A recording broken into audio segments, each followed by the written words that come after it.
When I reached this point in my work, I realized that many people didn't believe they were capable of changing their lives because they assumed the process would be difficult or out of reach. But what I discovered and what I teach is exactly the opposite.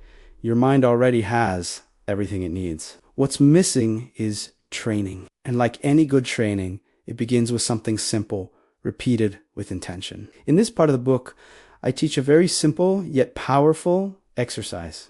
It consists of imagining a mental screen, a movie screen, and with your eyes closed, seeing an image of what you want to achieve. This can be done when you wake up or just before you go to sleep. This is the moment when you begin to gently guide your mind toward what you want to accomplish. The simple act of visualizing is already a command to your brain. It's important to understand that the mind does not distinguish between what you imagine and what actually happens.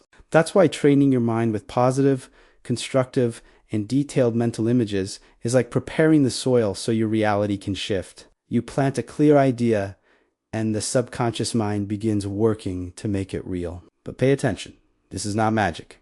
It's training. Just like someone learns to play the guitar by practicing every day, you train your mind through repetition and discipline. The results don't come because you blindly believe. They come because you apply the technique with persistence. Confidence grows with practice, and signs of change will appear sooner or later. So in this first step, don't worry about getting everything right. Just practice. Visualize. Mentally see what you desire. Imagine yourself with success, health, balance, or ability, and repeat this exercise every day. Not because your mind is broken, but simply because it is ... After learning how to visualize, I teach a very practical technique that you can use anywhere, at any time, the 3-finger technique. This method serves as a shortcut to reach the alpha brain level, that mental state where your mind is more receptive, creative, and focused. And the best part, you can trigger it in seconds with just a gesture. The exercise begins at a deep level. You enter alpha the traditional way by relaxing your body, breathing slowly, closing your eyes, and doing your countdown. Once you're in alpha, you bring together 3 fingers of your right hand, the thumb, index, and middle finger as if forming a mental trigger. After that moment, you say to yourself, every time I bring these 3 fingers together, I will automatically be at this level, alert and aware, ready to solve problems. This statement, repeated while you are in alpha, imprints the command into your subconscious mind. And over Chimi, the simple gesture of bringing your 3 fingers together will immediately activate that same mental state without needing to relax for several minutes. This becomes extremely useful in everyday situations, especially when you need to make decisions. Stay calm, remember something important, or communicate more clearly. I myself use this technique thousands of times throughout my life. It's one of the simplest and most powerful tools I've ever developed. With it, you can be in a meeting, stuck in traffic, or facing an emotional challenge, and by touching your fingers, your mind reorganizes itself, accessing the best within you.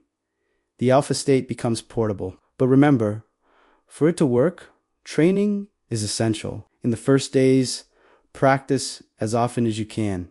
Use the 3 fingers when you wake up, while studying, or when talking to someone. You'll notice that your mind responds with greater clarity, focus, and calm, because it was always capable. It just needed to be trained with a method. Often, people don't fail because they don't know what to do, but because they forget to do it at the right moment. That's why I introduce a technique of mental reminders, a simple exercise that teaches your mind to react precisely when needed. We train memory, attention, and readiness all at the same time. This technique works like this. You enter the alpha level, and within that programmed mental state, you visualize a real-life situation. For example, remembering to take medication, staying calm during a specific conversation, or changing how you respond to criticism. Visualize the exact moment this will happen and say to yourself, when this situation occurs, I will automatically remember what to do. This kind of programming, when done clearly and repeatedly, creates an automatic trigger when the real situation happens. The brain, already familiar with the scene rehearsed in alpha, reacts as if it were simply repeating something it already knows. That's why many people who practice this exercise report suddenly acting with more control and awareness without even knowing exactly why. I used to say that the human mind is like a very sensitive recorder. Everything you record at the right level with emotion and repetition will play back at the right time. This technique works like a kind of subconscious script. You rehearse in advance and then act naturally when the time comes. It completely changes the game when it comes to self-sabotage. So starting today, don't just wish for your life to improve.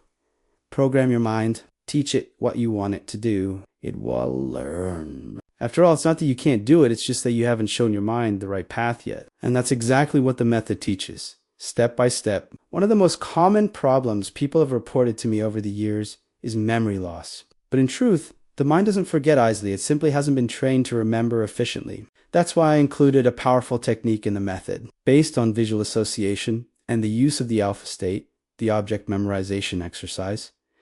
You begin by entering the alpha level. Once you're relaxed and your mind is receptive, visualize a common object, a book, a glass, a pen. Observe every mental detail of that object, the color, the shape, the size, the texture. Then give your mind a clear instruction by saying, I will easily remember this object when I need to. This phrase, combined with the image, forms a deep mental recording. This exercise can be expanded. Choose several objects and visualize them with clarity, always reinforcing the intention to remember. You're teaching your mind how to store images with order and purpose, and the more you practice, the stronger your memory becomes. This doesn't apply only to objects, but also to words, faces, names, appointments, and ideas. The mind works through association. Over time, this kind of training encourages your mind to create visual anchors. When you see something similar in real life, the stored information comes back immediately. It's as if the brain says, I've seen this before. I know what to do. This is an active, functional, and useful memory, not a disorganized one filled with forgetfulness and distractions. So if you've ever labeled yourself as someone with a bad memory, it's time to reverse that belief. The problem isn't your ability. The problem is that no one ever taught you how to train your mind properly. And the good news is you can start changing that right now with simple exercises that activate what has always been inside you. At a certain point in the training, I realized that students needed an internal space where they could work with their mental images in a more organized and powerful way. That's when I developed the concept of the mental laboratory, a place created in your imagination while in the alpha state, where you can access solutions, make diagnoses, and bring about deep inner changes. In this laboratory, everything is built by your imagination. You visualize a room with doors, tools, lights, tables, anything you want to include. It's important that this environment feels comfortable, quiet, and welcoming. There, you can mentally work through any situation, health, relationships, important decisions, emotional challenges, memories, or goals. In practice, you enter alpha, access your laboratory, and begin using the mental tools you've created. For example, you can bring into the room a symbolic image of a problem. And using your intuition and creativity, imagine the ideal solution. You can talk to a representation of a part of yourself that is in conflict. You can even program desired behaviors. Everything begins as a visualization and, over time, transforms into real action. This imaginary space is one of the most effective aspects of the method. Many people have reported that by using the laboratory frequently, they began making better decisions, resolving internal conflicts with greater wisdom, and handling difficulties with more calm. When well guided, the mind finds solutions that the conscious logic cannot always see. That's why I say you don't need an external place to begin your transformation. Your laboratory is within you. It doesn't occupy physical space, but it contains the full power of your creative mind. And just like an athlete trains on a track, you train in this invisible space until internal change shows itself in the real world. Inside the mental laboratory, I teach a technique that I consider one of the most extraordinary in the method: the creation of mental counselors. These are characters you choose and visualize, wise men and women who represent the highest levels of intelligence, ethics, and human intuition. They are internal symbols of your own capacity for discernment. When you enter alpha and access your laboratory, you invite these counselors to participate in the decisions you need to make. They don't speak with audible voices, but they respond with ideas, insights, images, and feelings. You may ask something and silently realize that the answer comes often in a surprising and precise way. These counselors can be historical figures, symbolic characters, people you admire, or beings entirely created by your imagination. What matters is that they represent wisdom, balance, and kindness. When you consult them, you are actually accessing deep areas of your subconscious where memories, experiences, and insights are stored, many of which you didn't even know you had. I taught this technique for decades, and the reports were always the same.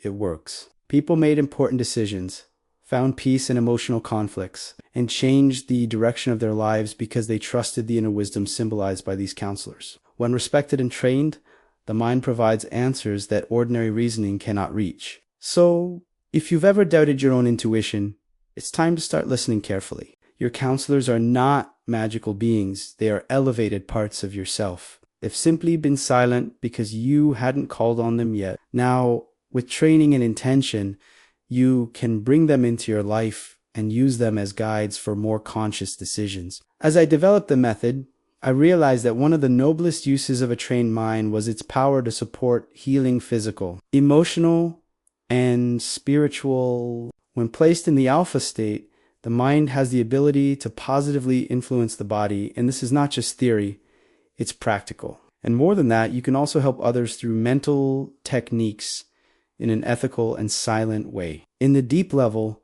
you visualize the person you wish to help. It could be someone who is sick, suffering, or going through a difficult time. You see them smiling, healthy, and at peace. You imagine light surrounding them, positive energy flowing through every cell, and you affirm mentally, this person is being helped. Their healing is in progress. Universal energy is working in their favor. This is not about manipulation or interference. You're simply offering a positive image, and the person's subconscious mind, if receptive, will accept the suggestion. This is done with love, with respect, and never replaces medical care or personal choices. Mental healing is a powerful complement, not a substitute. This same exercise can be done for yourself. By visualizing your body healthy, your emotions balanced, your future in harmony, you begin to reverse inner patterns of imbalance. The mind governs the body, and a well-trained mind operating at deeper levels holds the power to restore calm and guide the healing process. It's not magic. It's not blind faith. It's training, visualization, and intention. Thousands of people around the world have reported real improvements through this practice. So if you feel like there's nothing you can do to help someone you love, remember, you already hold the tool within you, your mind. You just need to learn how to use it with wisdom. In this part of the method, I teach something I consider fundamental for anyone who wants to change behavioral patterns. The use of the mental screen. This technique helps replace negative habits with positive ones. And it works because it uses mental images to reprogram the subconscious in a visual and emotional way. The mind understands images much more easily than words. Here's how it works. You visualize a behavior you want to eliminate, such as anxiety, fear, addiction, or procrastination. You imagine this behavior on a screen to your left or directly in front of you, slightly to the left. See yourself engaging in the behavior you want to let go of. Feel it, observe it, recognize it without judgment. Then shift your attention to the screen on your right and visualize the desired behavior instead. Calm, action, control, health. On the right screen, everything is filled with light, color, vitality. You see yourself as you wish to be. You reinforce it with emotion, with positive affirmations, with conviction. You are training your mind to replace old images with new ones, and this reconfigures the pattern your mind follows. It's not suppression, it's substitution. You don't fight the old, you simply offer something better, something higher. Over time, the brain understands that the new image is stronger, more vivid, more convincing, and it begins working toward it. You notice changes in your behavior, in your choices, even in your automatic reactions. The image becomes reality because it was installed at the right level. The alpha state, where the mind accepts commands more, is the mental screen is one of the most powerful tools in the Silva method. Simple, yet deeply transformative. With it, you prove to yourself that you are not a victim of habits. You are the creator of new mental pathways. All it takes is training, visualization, and trust in the process. Among the most surprising techniques I teach in the Silva method is the training of intuition. Many people believe intuition is a rare gift, but in truth, it is a natural ability of every human being. The difference is that few ever practice it, and that's exactly what I propose, to train the mind to perceive information beyond ordinary logic. In the book, I teach how to perform the intuition test, a practice where you choose, for example, a box or envelope with something inside, and while in the alpha state, you try to sense what's inside without opening it. It's not about guessing, it's about feeling, receiving, allowing the deeper mind to send you images, sensations, words, or colors. It's subtle perception training, which requires calm, neutrality, and continuous practice. As you repeat this exercise, your mind starts to trust non-rational impressions. This ability extends into everyday life. You begin to notice when something doesn't feel right, even if you can't explain why, or you feel that a certain decision feels right, even without concrete data. This isn't magic. It's the mind expanding its capacity to read the world. Many scientific discoveries, business decisions, and life-changing moments have happened because someone listened to that inner signal. Intuition is real, powerful, and trustworthy. When trained, it complements logical reasoning with silent, deeper wisdom. By practicing the intuition test, you develop a forgotten part of your mind, the one that senses the invisible. So don't dismiss your gut feelings. Learn to listen to them, to test them, to develop their accuracy. Over time, you'll realize there is a form of intelligence beyond logic that already lives within you, and it has always been waiting to be used consciously. As you reach the end of this stage of the method, as described up to page 153 of my book, I want you to understand something essential. There is no such thing as a weak mind, only an untrained one. With every exercise I've presented, the goal has been the same: to help you regain control of your life through mental discipline, guided imagination,